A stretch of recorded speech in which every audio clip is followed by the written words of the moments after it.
Ayan po. Hindi ko lang makuhanan ng mountain. Nasa ibaba ko ako eh. Hindi ko makuhanan yung bundok. Kasi nasa ibaba po ako. Ay, kailangan ko umakyat doon. Mainit. Mainit po masyado guys. Hindi ko makuhanan yung bundok. Pero overlooking po siya ng bundok. Ayan oh. Hindi to sa may property mismo. Hindi ko makuhanan. Mainit eh. Paakyat pa. Konti. Ayan, simentado naman po yung kalsada.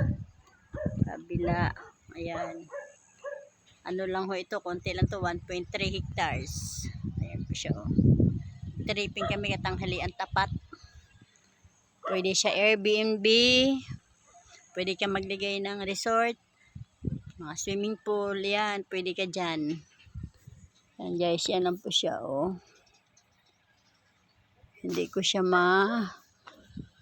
mabuksan yung ano, hindi ko ma-picturean kasi kailangan makyat sa taas. Eh, ang init. Kailangan ko picturean sana yung mountain view. Ayun oh. Hindi ko kayang kuhanan, mainit eh. Tanghali eh. Yan oh. Ito sisimentuhin pa yan. Rough road yan, sisimentuhin pa yan. Hanggang property lang ang ano. Yan, rough road siya. Diba guys?